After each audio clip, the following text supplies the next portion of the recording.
General Electric Theater, um, I think the high point of many of those for me was a project, Tell Me Where It Hurts. Um, and that was very indigenous to the 70s and this transitional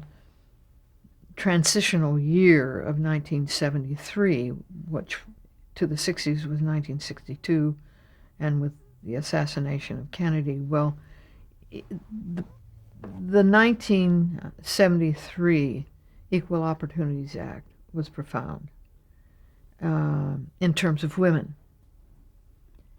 And it was of keen interest to me, just personally, and then professionally. It was worthy, since it was really a shift in the culture. It didn't. It happened then, but its roots you could trace. So, women's consciousness raising was of intense interest to me. And Roger was great that way. He was always on the edge himself. And if you could convince him that this was, he'd say, go for it. And Marcy was a great one to support it. And there was I had collected a certain amount of literature or articles and stuff on. I was aware. I had met Betty Friedan in 1965 when I was really in the throes of my divorce and some counseling. And my therapist was one who had a private luncheon for Betty Friedan, and I was among the few at the table. She was a very intimidating woman, I might add. But there was a force in that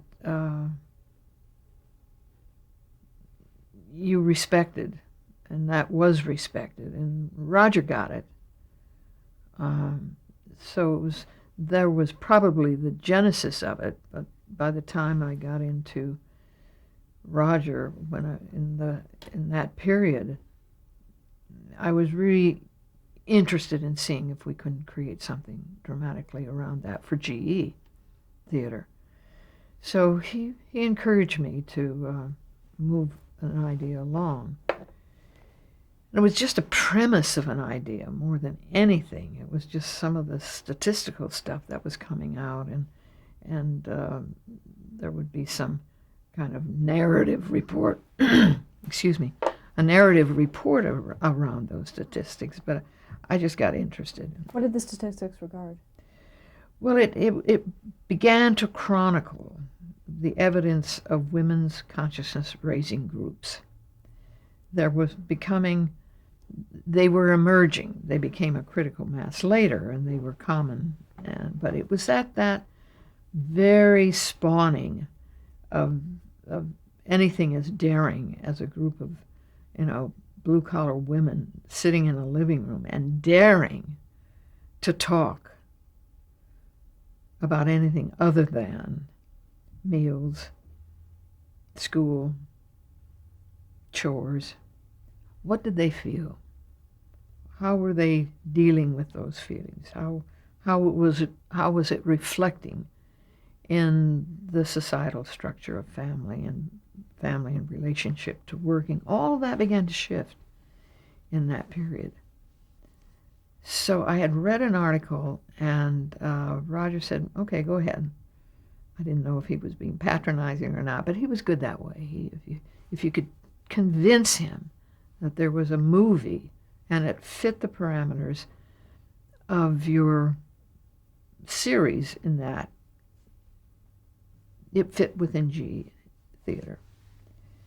So the first writer really didn't work out, but I had a great friend and an agent, Sylvia Hirsch, who was just a remarkable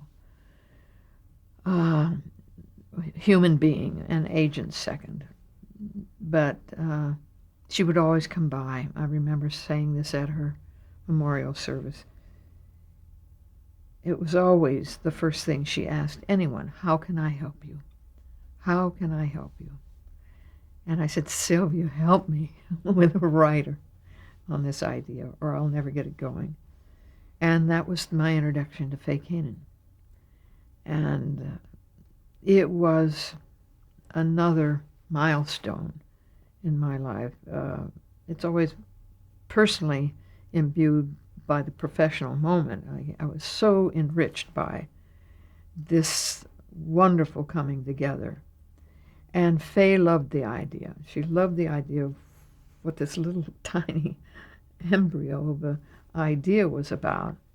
So she agreed to do it, and she immersed herself in the research and took herself off to New Jersey and sat with a group of women that she found and who would allow her to come in and sit in the intimacy of their exchange. Faye is an enormously humanistic person, so she would find herself comfortable in any group. And she brought that experience back and wrote it out just from scratch, and it was just a great experience.